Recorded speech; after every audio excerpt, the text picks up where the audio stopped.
You know, in the 80s, the $1 Million Man told us, everybody's got a price. No, maybe that's for somebody else. We're just going to keep you right where you're at right now. It doesn't matter what you think. The Wrestling Realm presents Break It Down with Bryan H. Welcome everyone to the latest edition of Break It Down with Bryan H. I'm your host, Bryan H. Waters. This show is brought to you by The Wrestling Realm, which make sure you hop on to YouTube, SoundCloud, iTunes, Stitcher, Google Play, and of course Podbean, and make sure you are subscribed to the show. We have an action-packed show for you this afternoon, this evening, this morning, whenever you are listening. So let's get right into it. We're going to start off with our top rope of the week. Going up to the top rope. It's time for this week's Top Rope segment of the week. All right, ladies and gentlemen, our top rope this week is Smackdown moving to Fox for $1 billion. WWE signed a deal with Fox, or they agreed to a deal with Fox to bring the show to the Fox network. 5 years, $1 billion. How can you turn that down? Have to say this. The wrestling business is better than what it's been in a long time. What does this mean? Well, it's two ways you can look at it. Some people think that it could be that the WWE could be complacent because they got the money, so why should they have to push forward for the storylines? Guess what? If you think that, then obviously you don't know much about television. Shows get canceled. Do we want to see? I know it's a contract. I don't think Fox would break it. I don't know if they can, but anything can happen. What I see is the WWE is going to bring it, and we may see more of a competitive basis between Raw and Smackdown, because now they're on two different networks. So with the brand split, we'll say USA compete for a guy like Roman Reigns, guys like AJ Styles, Daniel Bryan, because no longer will fans be tuning in on Monday nights or tuning into USA Network to see guys like Daniel Bryan, AJ Styles, Shinsuke Nakamura, and of course The Miz. So now that these guys are on Fox, what's that mean? Also, does this mean that the WWE's product will get more edgier? Obviously, I don't think they'll go from PG, but we know what we see when we look at Fox television. I mean, you have shows like Empire on there, so we see Empire always pushes the envelope. Will we see WWE push the envelope? That's going to be something to see. So obviously, it's a huge move.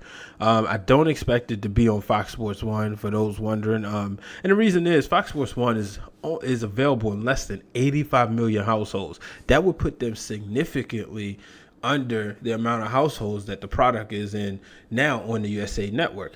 But let's remember this. Fox is network television. So for all the people who do not have cable television, this is huge, because now it's going to be more eyeballs on the WWE product than there is now. So that's going to be interesting. What's going to be very interesting to see how this develops in the next. This deal is set to take place next year, so I can't wait. Not really excited about it going to Friday nights. That's what the rumors are, but you know, it is what it is. Maybe that's where it's got to be. I personally would rather it stay on Tuesday. Something about it when it's live. It's just been better ever since they did SmackDown live. So it's so much better. You know, and I know we dealt with Friday nights for years, but to me, at that time, you know, I was in college. A lot of times I would miss SmackDown and watch it on Saturday morning because I'll be hanging out. Much different place than in life now, so that probably won't be the case. But still, I mean, you know, now it'll be if I say to my wife, no, I don't want to go to the movies because Daniel Bryan's going to take on Shinsuke Nakamura for the WWE Championship. She's not going to want to hear that. She's going to want to go see whatever movies out there. So we have to wait and see what happens. Maybe SmackDown will be live on Fridays. You never know. That'll be weird, especially when because they have to be strategic with the towns. Like, I can't see them going into the towns like Texas where Friday Night Football is very heavy down there. So much we have to look forward to. But let's stay with SmackDown. We saw Shinsuke Nakamura And AJ Styles finally, the match stipulation for Money in the Bank has finally been decided. AJ Styles and Shinsuke had their battles, and I tell you, I am enjoying this feud. Shinsuke first said it was going to be a pillow fight, and then he basically made it clear, guess what? I got you where I want you. You're on edge because you don't know what I'm going to say. And ultimately, they're going to have a last man standing match. So that should be really, really good. I'm looking forward to it. These two, for those people out there complaining, everybody wants to say, oh, everything's been better than the WrestleMania match. This is what you have to understand. And it's like I said, shout out to my boy Terrence, because Terrence was very vocal about talking about wrestling. He was very vocal about they didn't have a story going into WrestleMania. But what we saw was the story at that time was, okay, who's better than who? Which wrestler is better than which wrestler? But it was respecting the dream match. And then when Shinsuke turned heel after losing, it made the bout personal. And now that it's personal, we're seeing these series of matches. You asked for Shinsuke versus AJ in the WWE, you're getting it. You're not getting it the way you thought you was, but you're getting it. So, this is going to be a last minute standing match. They are going to beat the bricks off each other. They've been doing that ever since. So yeah, I could just imagine what these two guys are going to do to keep each other down on the ground for the count of 10.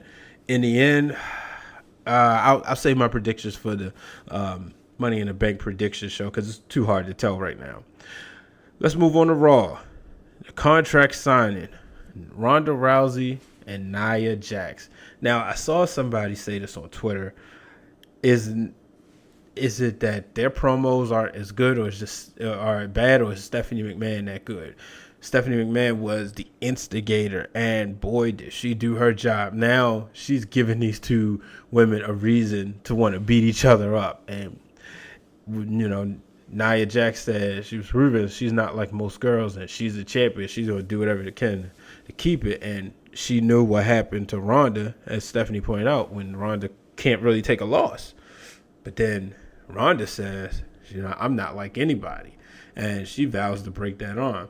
Overall, I thought the contract signing was good. Now I want to see what's going to happen between these two ladies. And I wanted to ask you this. How many of you changed the channel from either the NHL Eastern Conference Finals or the NBA Eastern Conference Finals? Both of them was on around this time.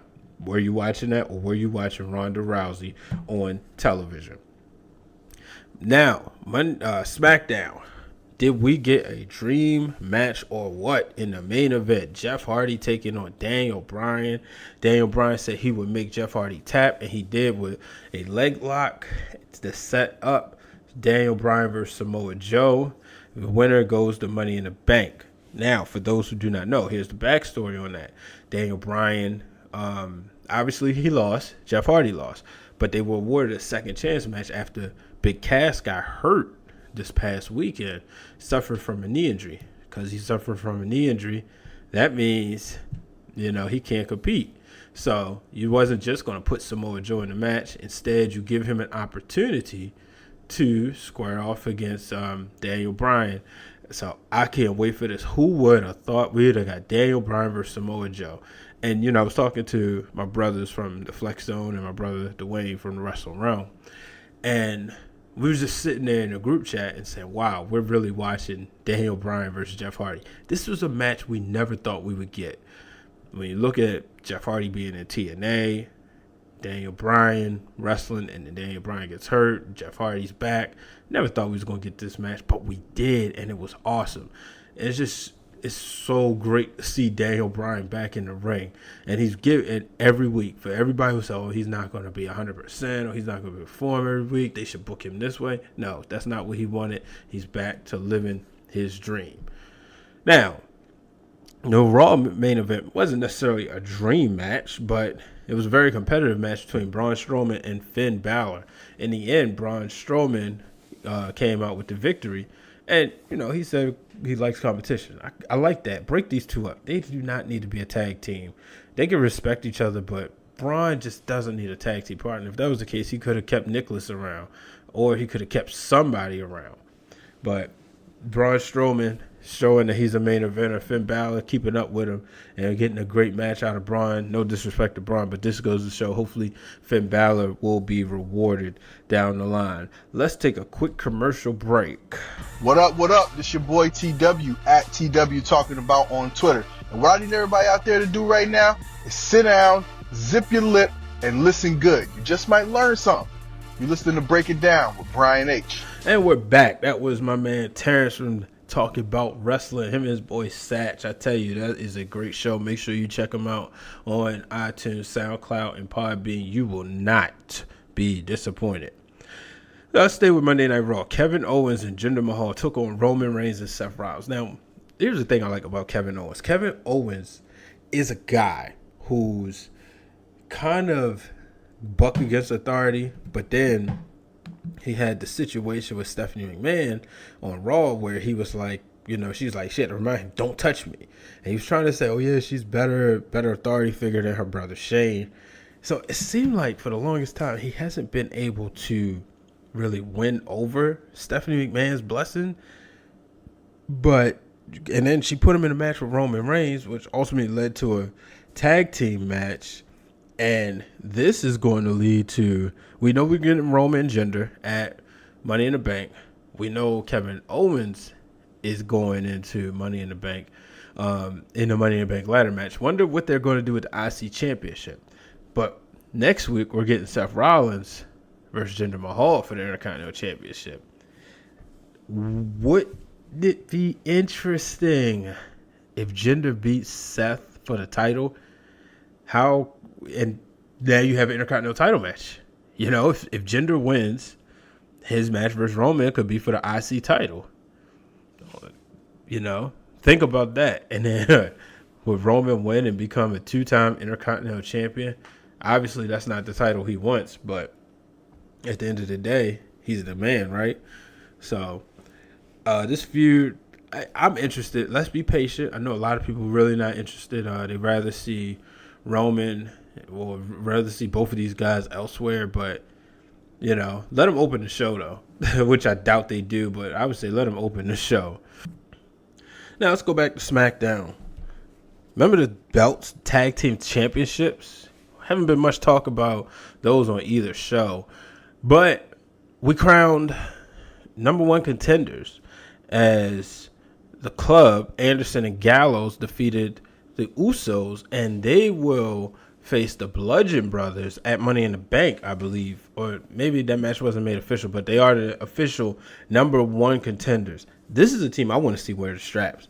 I don't want to see the Bludgeon Brothers just run through and dominate everybody. It's just not fun. Catch them off guard. I would love to see these guys win the belts.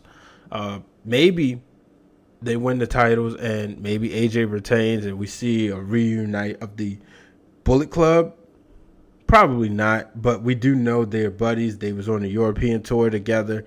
So who knows what will happen. But I'm telling you, it would be something good to see Anderson and Gallows win the titles. But I'm not confident they will just yet. But it is good to see them in the title picture, not just sitting around doing anything. Now it is time for our Tapped Out. Here's our Tapped Out segment of the week. All right. If you've been watching wrestling and you've been watching Monday Night Raw, I think you can guess what the Tapped Out is going to be. Yes, it is Bobby Lashley. Bobby Lashley and Sami Zayn have been in an interesting program these past couple of weeks. As Bobby Lashley was on TV, he did an interview, and he was sitting there talking about his sisters and how much of an inspiration they were. Well, that led to Sami Zayn bringing out 3 people, to be politically correct. I'm going to say they were men dressed as women, clearly. Because, and I think it's okay to say that because Bobby Lashley put his hands on him.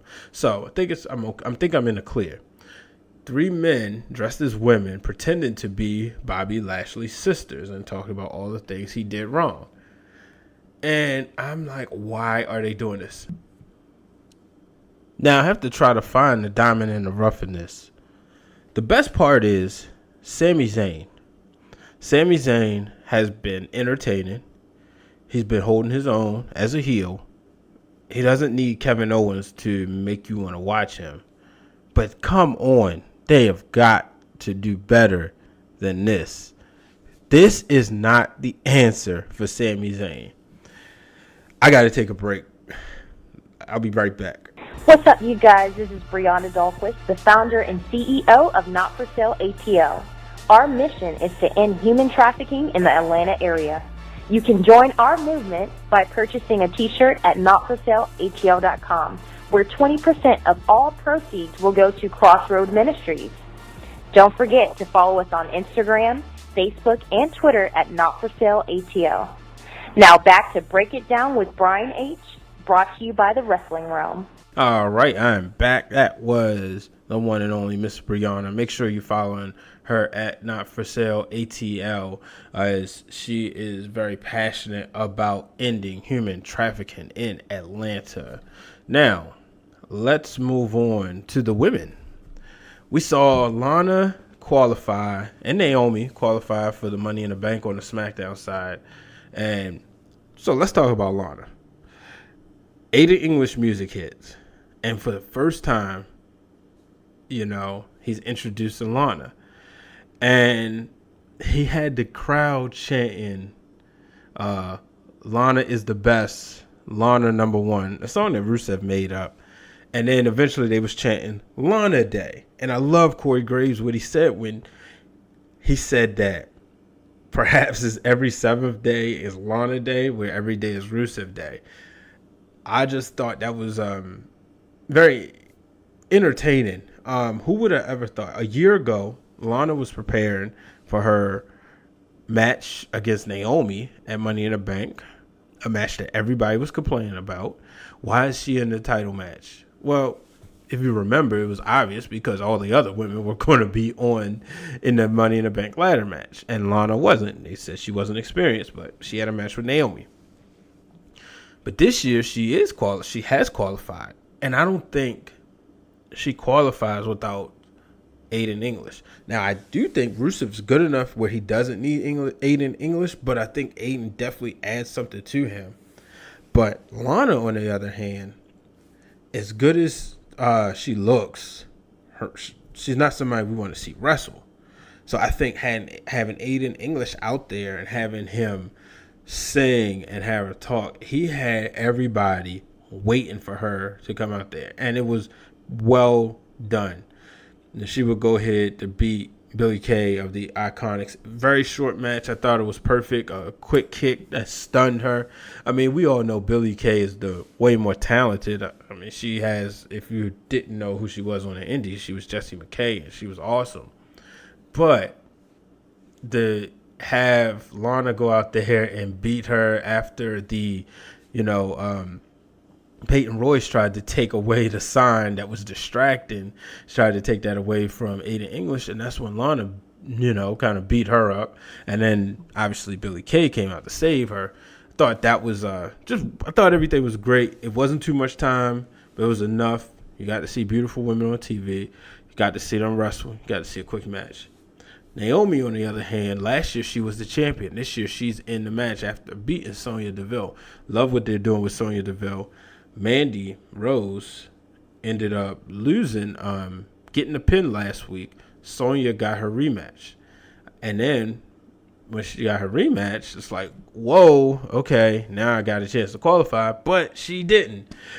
So, I thought that was good. On Raw, we saw Natalya qualify for Money in the Bank in a fatal four-way match where she defeated the Riot Squad members, Liv Morgan, Sarah Logan, and was it Sarah Logan or was it Ruby Riott? Sorry, I almost wasn't really paying attention. That was really the last match I watched on Raw, but I do know Dana Brooke was in that match. Actually, so Natalya will be going, and she will get another chance at winning. She could be one of the favorites to win Money in the Bank.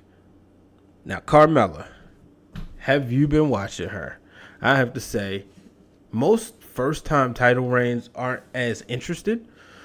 When I look at a lot of wrestlers, a lot of times when they had that first reign, it's taking a while to get used to them. You're like, wait, it don't seem right. They got the title, but Carmella is somebody who's just been on fire.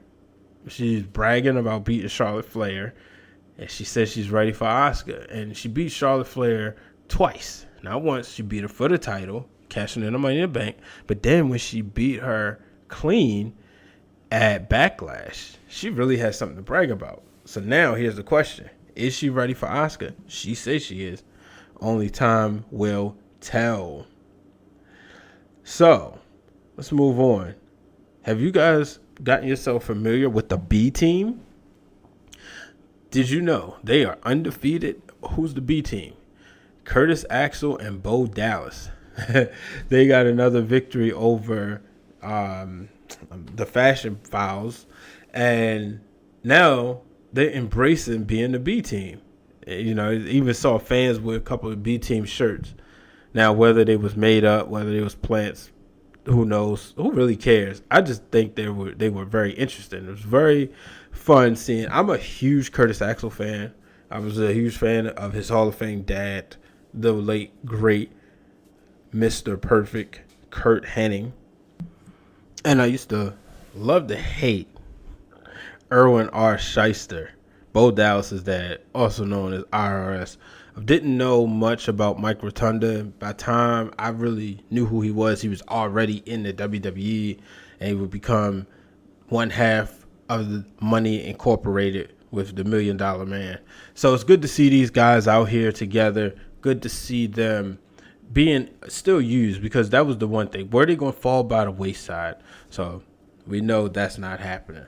Let's take another break. Got another podcast I want to introduce you to.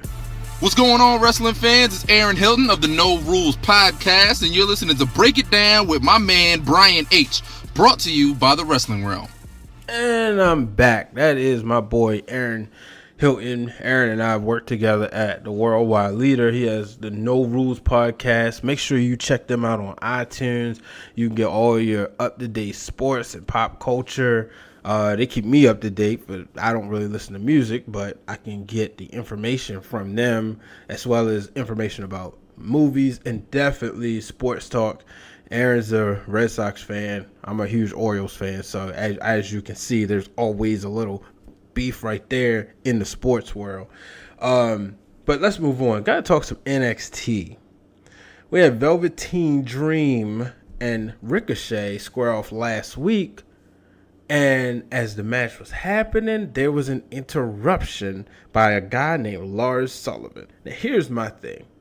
Lars Sullivan is already the number one contender.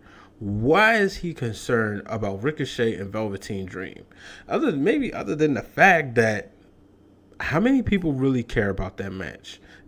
I know there's some NXT fans that really love Aleister Black, but how many people really care about him going against Lars Sullivan? So I want to know, are you more interested in Lars Sullivan versus Aleister Black or Ricochet versus the Velveteen Dream? So coming up this week on NXT, we're going to get the Velveteen Dream and Ricochet teaming up to go against Lars Sullivan. I don't really expect this match to end cleanly. However, I am interested to see what happens. So let me know what you think. Which match are you more interested in? Ricochet versus Velveteen Dream or Aleister Black versus Lars Sullivan? So let's get into some news this week. So they made a date for Miz and Mrs. Miz and Maurice have their reality show debuting on July 24th. I mean, the Miz is pretty much printing his own money. Who would have thought that this scrawny guy who used to wear capris, that came from the real world on a Tough Enough, would be a WWE champion, an Intercontinental champion, a tag team champion, a United States champion, and a megastar? I certainly didn't think so when I first saw him and he was hosting the Diva Search. But now he's going to have his reality TV show. I mean, people love The Miz. He was not lying when he said he was the most must-see TV, most must-see WWE superstar. This week, Raw ratings were down, folks. They were less than 3 million people that watched Monday Night Raw. That is a new low 2018 year. CM Punk was backstage at All In. There's rumors that Punk will be there, and that's just a speculation. Cody Rhodes said, he may not. He's not going to tell people. So I think it is in Chicago. We know he's going to sell. He's going to be at Pro Wrestling Tees store, signing autographs. Be his first wrestling related appearance. I do think CM Punk will be at All In. Maybe he'll show up at the main event if Cody wins the NWA Championship and challenge him. But one thing Cody Rhodes said, we need him to win his fight. And speaking of Cody Rhodes, he says there is no plans to broadcast All In at this time. We do know Twitch is very big into wrestling. I would not be surprised if Twitch made a deal in the next couple of months to broadcast All In, or it could be on the Fight app or something. I think they'll have it. I don't know. He's saying that right now. They got 10,000 people in the arena. There's going to be a lot of people that want to watch it, so I think they might not pass up on that opportunity to make some more money. And shout out to Okada, 700 consecutive days as the IWGP champion. If you don't believe in this guy, he is truly one of the best wrestlers in the world.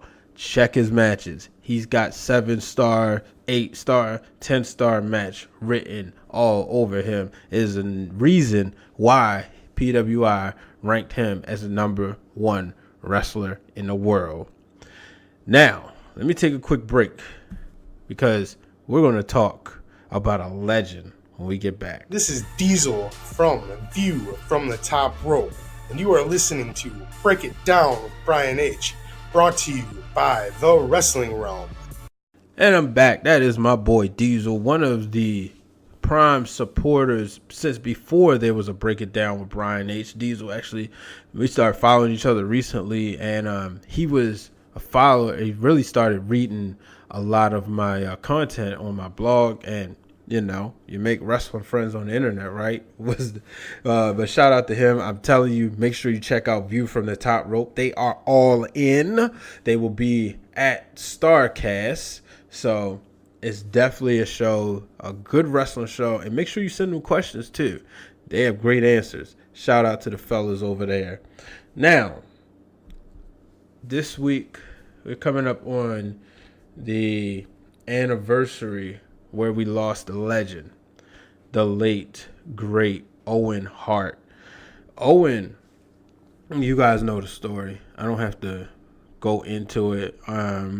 We did an episode on Wrestle Talk with Bear and B-Dub, and it's called The Deaths in Professional Wrestling. It's on YouTube, so if you search Deaths in Professional Wrestling, Wrestle Talk with Bear and B-Dub, you can find it on YouTube. One of our highest rated shows we did, but on there I explained how passionate I was about there was no need for Owen to have to do that stunt.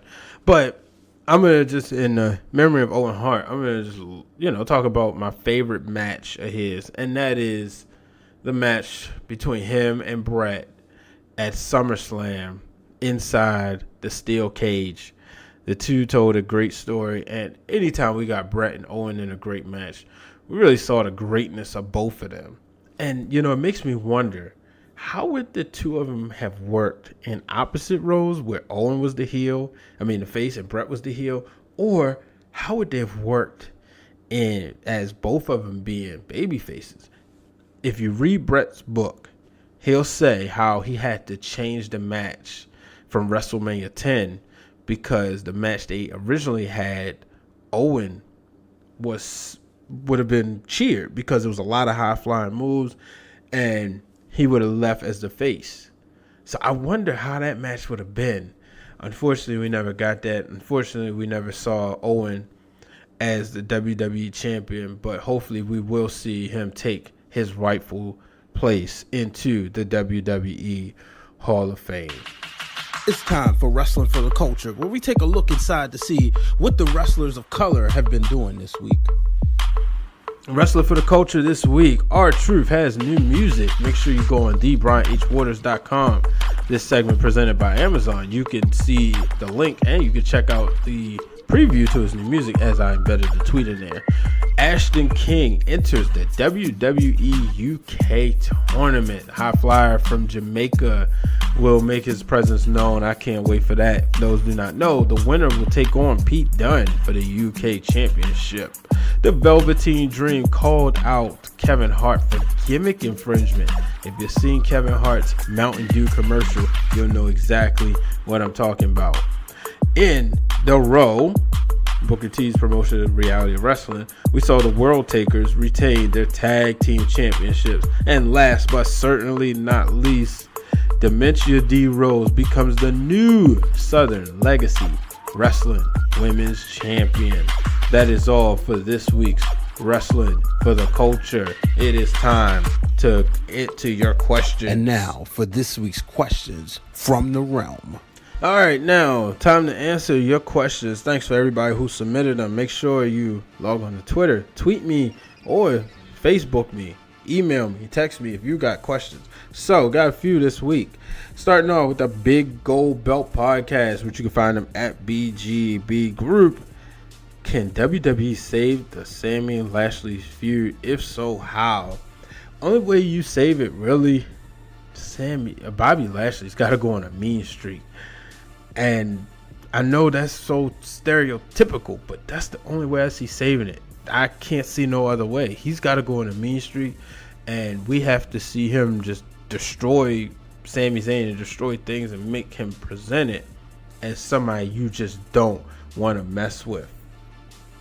We got Ryan Downey. You can find him at Downey Ryan M. So Ryan Michael Downey, new listener on Twitter. Thanks for sending your question. With switching to Fox, will they have any influence or creative, or will they let the writers do their thing as is? I think they will have influence.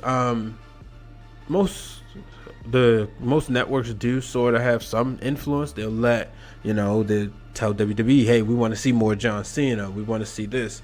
That's what I'm interested in seeing, as I mentioned at the top of the show. Will we see them indicate that they want Roman Reigns on SmackDown? Will they want, perhaps they want Braun Strowman on SmackDown? So to answer your question, I do think they may have some influence. Ultimately, it will be creative doing what they do, but I do think they'll have some input if they think ratings should go a different way. From Jaleesa, we can find at amazing_J2698. Who do I think should be in this year's Hall of Fame? Two people I think off top. I'm gonna name three people. Vader. It's time for the WWE to put him in. Let's see this man go into the WWE Hall of Fame while he's still alive. We all know he's battling heart issues.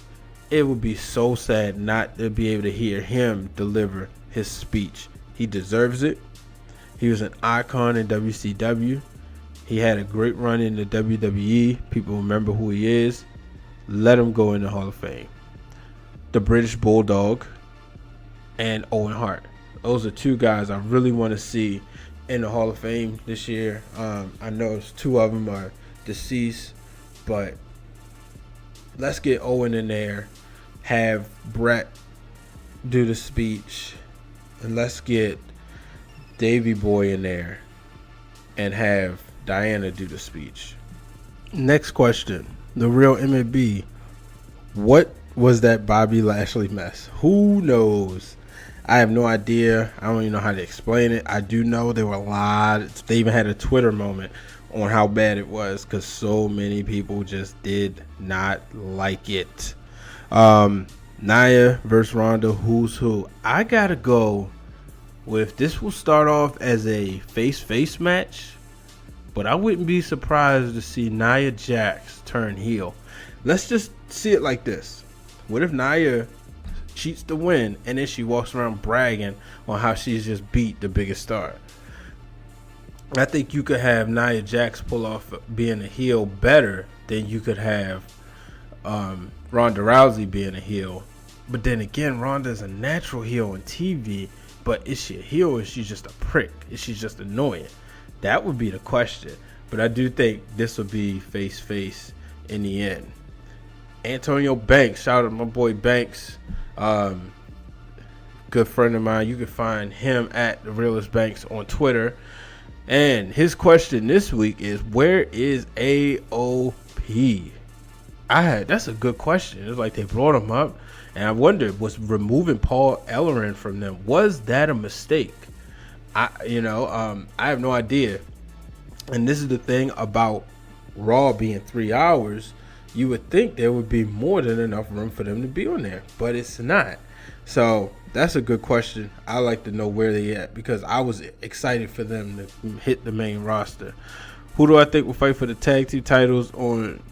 Who do you think will fight for the tag team titles on both brands? So we know got Anderson and Gallows.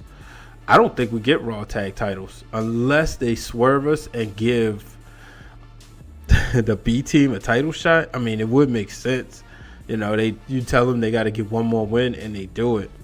But I just don't think we'll get the Raw titles. But then that would be a disservice because we haven't had the Raw tag team titles defended since they was won at the greatest Royal Rumble. And will the IC title be defended? That's a good question. You have to, right? Seth Rollins is the workhorse. He's been putting on the best matches. Hard to see him being left out. But for that reason, too, you could give him the night off. But then again, I don't think Seth Rollins want to miss out on that money. The question would be who? Who would he face? That's a good question because I really don't know. Now, we got Darnell Freeman, new question asker. Shout out. Thanks for listening in. So why don't they do the smart thing and move SmackDown back to Thursdays? Thursday Night Football. That's simple. You're not going to beat nothing beats the NFL. NFL's king. As somebody who worked in sports television for 2 years, that's all I heard. It was always NFL coverage. So with Fox acquiring Thursday Night Football, that's not going to happen. So it's best for them to leave it on Tuesdays or just go ahead and move it to Fridays. But I understand where you're coming from. I personally, Thursdays, once I got this Tuesday SmackDown, I just like it. It works perfectly. You get back to back days of wrestling. So I just think it's been better off this way. Now, let's go to the Shark. Shark has quite a few questions, including one I forgot last week. So, I'm going to start with that one. And that is Rick Rude, Roddy Piper, Ted DiBiase. Who should have got at least one world title run more, in my opinion, and why do I think each one didn't? There was a such thing as called being too over for the belt back in the 80s, especially considering the times that there was more of a babyface company. So that's why I think none of them got the title. I think out of all those guys, just Rick Rude screams WWF champion to me. I believe that he should have been the guy, and it would have been good to see Hulk Hogan come back and beat him instead of Sergeant Slaughter. But you can't argue with the story that was told with Sergeant Slaughter being the WWF champion at WrestleMania 7. I think DiBiase didn't get the title because I think they just wanted to get it on Macho Man. Although I thought it would have been cool if, looking back at it, would have been cool if DiBiase would have won the title. But, it was a time you didn't send the fans home disappointed. And let's not forget, Hogan must pose. And Roddy Piper, I just think that, according to Hulk Hogan, he told Roddy that, if we could exchange wins and losses, then we could have made so much more money. So I think the fact that Roddy wouldn't let himself get pinned, that's the reason why that he didn't become WWF champion. So now, how about this? Transition today. Is there such thing as being too over to need a championship in wrestling today? I don't think so. I know a lot of people who think that. I feel like this. The championship is the ultimate representation of the sport. That's like saying that the New England Patriots are so good they don't need to win the Super Bowl. That's like saying that the Golden State Warriors already have all the pieces. They don't need to win the Larry O'Brien trophy. I think everybody, if you're the best in the company, you should be the champion. Are some people over without the title? Absolutely. But I do think everybody should be, if you're the best, then you should be the champion. So me personally, I never liked that statement, but I definitely don't like it for wrestling today. And after almost 2 months on the main roster, how would I rate Ember Moon thus far? I think Ember Moon is okay, but I'm just not a fan of Monday Night Raw right now. I don't think they're putting on some of the best shows. I think they have a stacked roster, but they're not doing anything with it. So Ember Moon, when I look at her, I'm like, she's not really doing nothing for me. But then again, is it her fault? We're getting ready to go into Money in the Bank, where it's going to be, you got all the girls working. So, but the matches she's putting on are good, so I can't give her a bad rating. So I'd say she's been okay, but I'm just not really a big fan of what they're doing on Monday Night Raw. So, of these two tag teams, which is not being used to their full potential, Gallows and Anderson or the Revival? Well, I think Gallows and Anderson, those guys are more entertaining. Those guys, obviously when the question was written, it was before we knew they was going into Money in the Bank. The Revival, it's something about them. Maybe we haven't seen them reach their potential yet as the entertainment side. So maybe that would be the answer. But I'm going to say, because we haven't seen them reach that entertainment side and really dig deep, we know the wrestling's there, but can they entertain us and make me want to watch them each and every week? At the end of the day, can they make the children want to watch them? And bringing up authors of pain a mistake? Maybe it was. I would have liked to see them take on, pardon me because I'm not remembering their new name, so I'm going to call them War Machine. I would have really liked to see them in a program on NXT. I just don't like when people want to see people get rushed to the main roster, but there's nothing for them. That's where I'm concerned about Cien Almas. Is there anything for him? And I think WWE will figure out something. I really think that what's going to help him is, let's be real, he has eye candy with him, so people are going to want to see Zelina Vega. So that's what I'm be interested in. And now the last question of the evening. Once he splits with Dolph, how far do I see Drew McIntyre going on the main roster? I see Drew McIntyre doing what he was supposed to do when we first saw him in the late 2000s, and that is being the chosen one. Not the gimmick, but being the guy who will be either WWE champion or WWE Universal champion. The guy looks like $1 million. I was a fan of his back then, and I'm even more of a fan of his now. You just look at him. He says he's hungry. It's no lie. He said that he is somebody who, when he looks at this roster now and he looks at it before, they were hungrier. So that's a guy who I see as champion. And shout out to Glenn Thomas, Wrestler Marks of Excellence. Make sure you check out their show. They have Drew McIntyre on their show. So that's just a preview of what you will hear. In the end, I'm a fan of Drew McIntyre. He will be a world champion. Well, ladies and gentlemen, thank you for joining me on another episode of Break It Down with Brian H. Appreciate all the love on social media. Make sure you tell a friend and share with your family. Make sure you go right on to iTunes and drop a 5-star rating. Help the show climb the ratings and the rankings of iTunes, so that when you search wrestling, you will see the Wrestling Realm sooner. I'm gonna read a couple of the feedback that we've been getting. So guys, she said, what? Says, I love this podcast. It's so entertaining.